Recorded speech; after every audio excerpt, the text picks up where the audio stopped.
Hello and welcome back to Weeknight Hero. As always, I'm your GM, Evan. Now, with Hawkeye doing so well and the general positive reception of the Character Showcase series, I thought we would continue with another big project.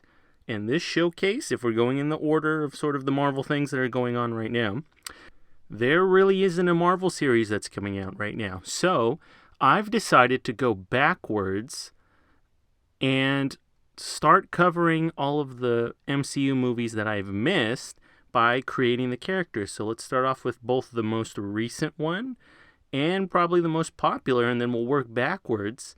We're going to do Spider-Man as one of the most popular characters in Marvel Comics and definitely one of the top 3 most popular superheroes. I reason that a lot of people have been waiting for this one.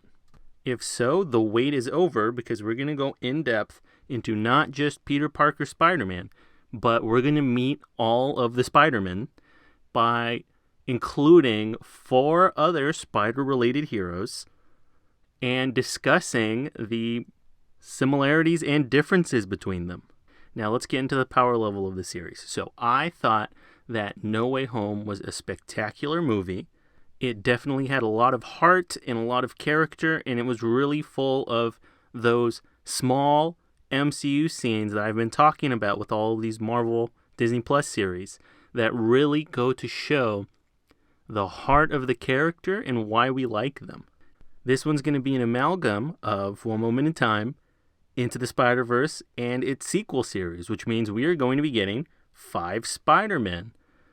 We're going to be doing Peter Parker Spider-Man, Miles Morales Spider-Man, Cindy Moon as Silk, Gwen Stacy as Spider-Gwen, and Jessica Drew as Spider-Woman. I would solidly place all of these together, this amalgam of Spider-Man, at power level 11, where it's just as likely that you'll be fighting a mob boss as it is you'll be fighting an extra-dimensional parasite horror.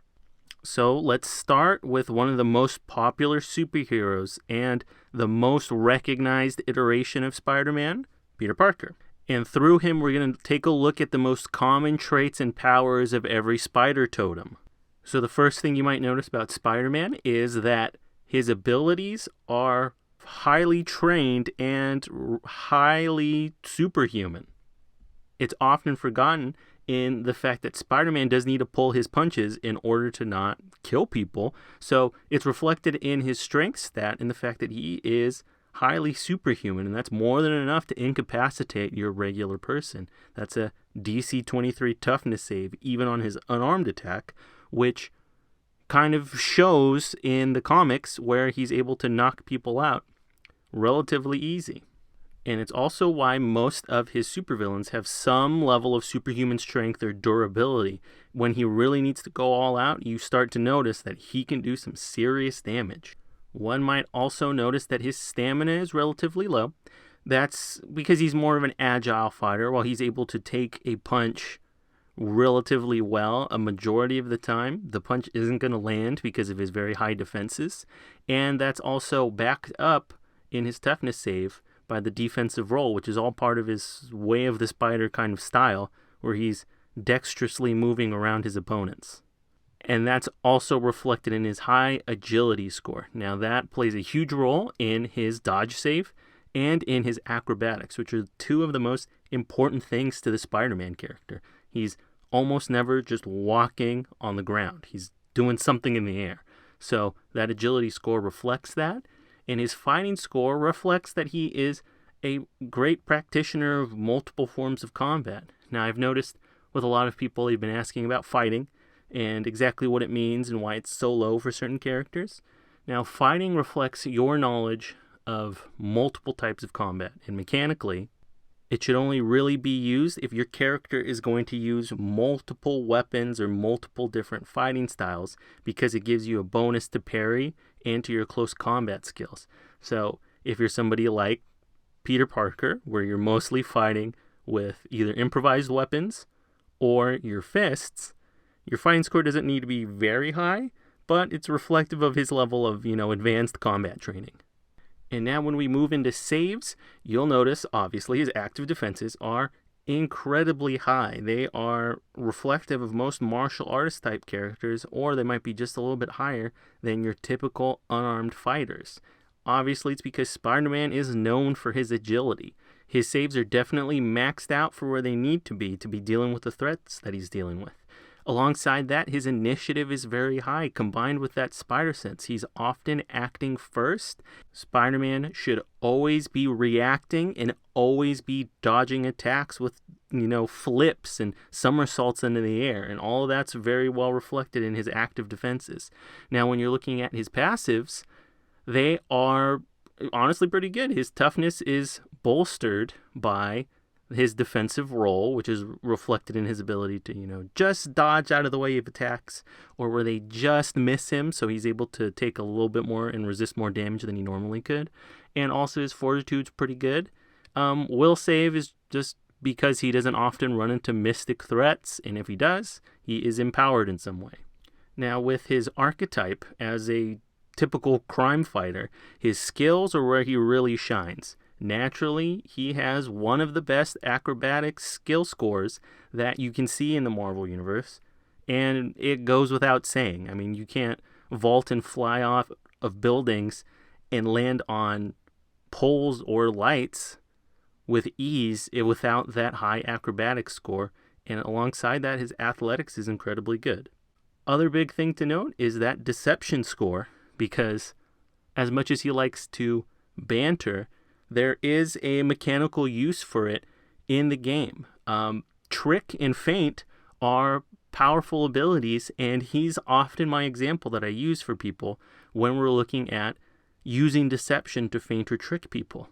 If he can get under their skin and make them make a wrong move, or insult them in such a way that they want to attack, and when he moves out of the way, they hit a wall and they damage themselves, he is the prototypical example of using that redirect and agile feint kind of ability, where he can have a group of minions defeat themselves by moving out of the way of their attacks, and they fumble and hurt each other. Now, along with that comes his perception score. Now, the perception score is intrinsically tied to the spider sense, because it's a sensory power going off of danger sense and a little bit of post-cognition.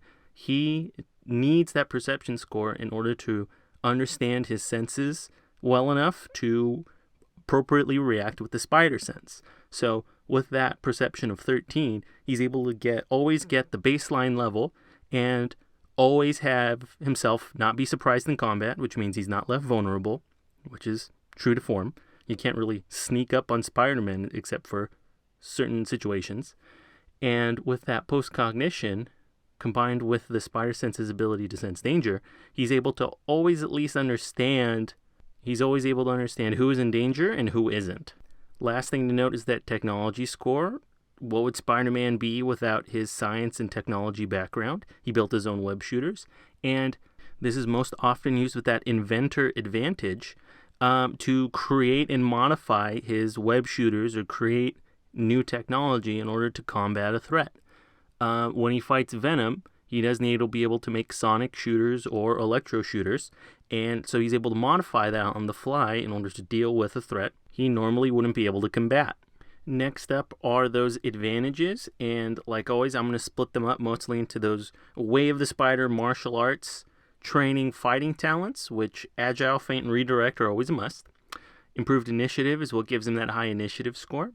And those smash, trip, setup, and takedown powers are all generally designed to work around a battlefield and use his agility to discombobulate and disorient his opponents with his blinding speed so that he can just come in with one little smack and knock them out.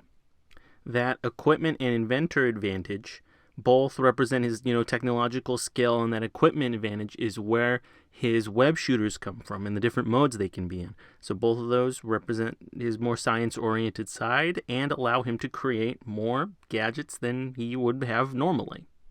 Last thing I'll note is the uncanny dodge advantage, which is redundant with his spider sense, but both represent that, even without his spider sense, he does have the ability to avoid being left vulnerable from surprise attacks or any other kind of ability or affliction, which is all just in line with his character. What is Spider-Man without his ability to dodge out of the way of things? Now, here's where we get into the powers. So as a typical crime fighter, relatively few powers to speak of, in all honesty. Main one, of course, is the spider sense, which is that precognitive sense that is used to avoid being taken by surprise, and it's done to alert him from danger. So what you'll notice here is, unlike other characters with much stronger spider senses like Silk, his does come with the quirk where it's just a general sense of danger. So in reality, he does have a precognition power, which in a sense allows him to get a hint of the future by way of understanding who is in danger and who isn't.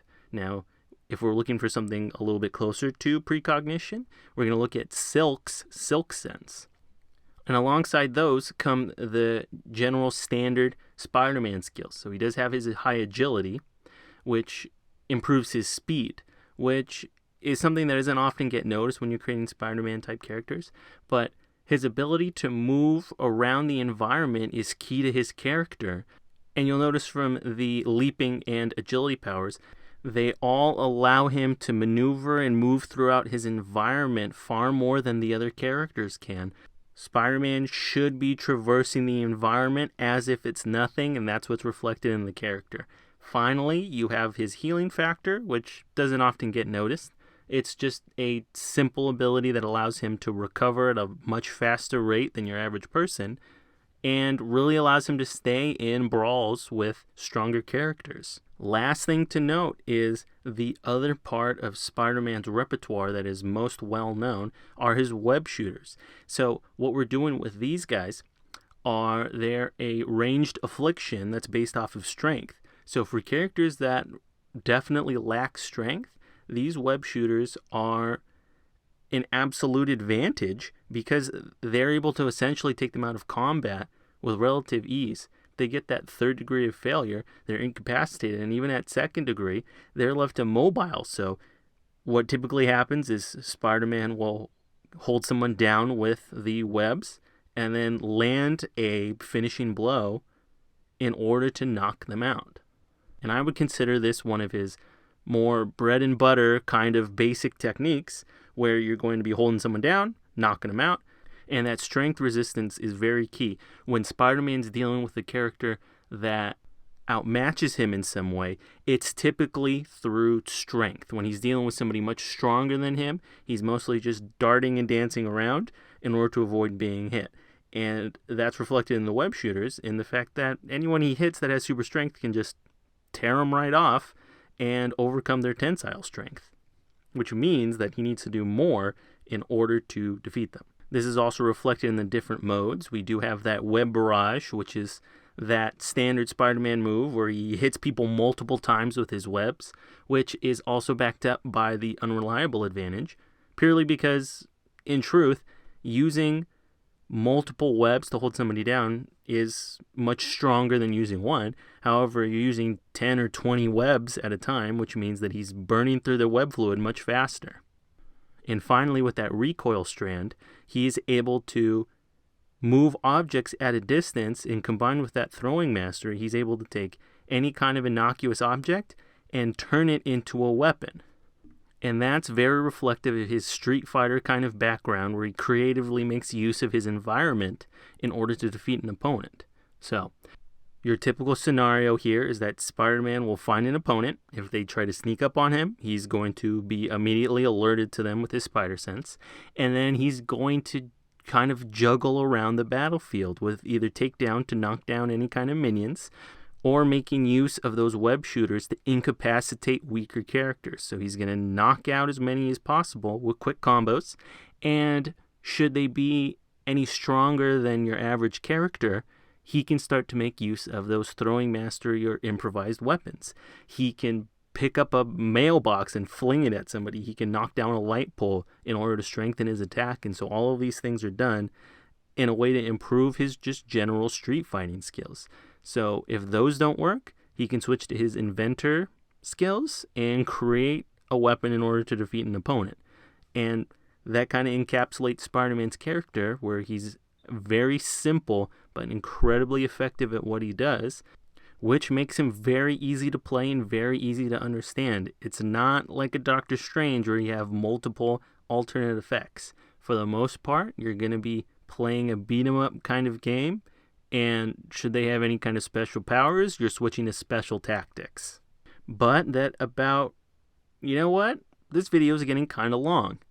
I have 4 more spider people to go over, and I'm already running out of time.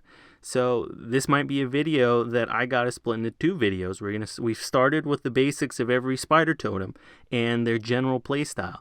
And from here, we're gonna look at each of the different spider totems and the different powers and skills that they have in order to see how they break the mold from the original Spider-Man. But for now, I guess that puts a temporary pause to the video. Go ahead and like, comment, and subscribe, and make some noise for the other spider totems. I know all of them are incredibly popular in their own special way, and I really want to do justice to their characters in their own video. As always, I'm your GM Evan, and definitely stay tuned for the continuation of this character showcase of the Spider-Man.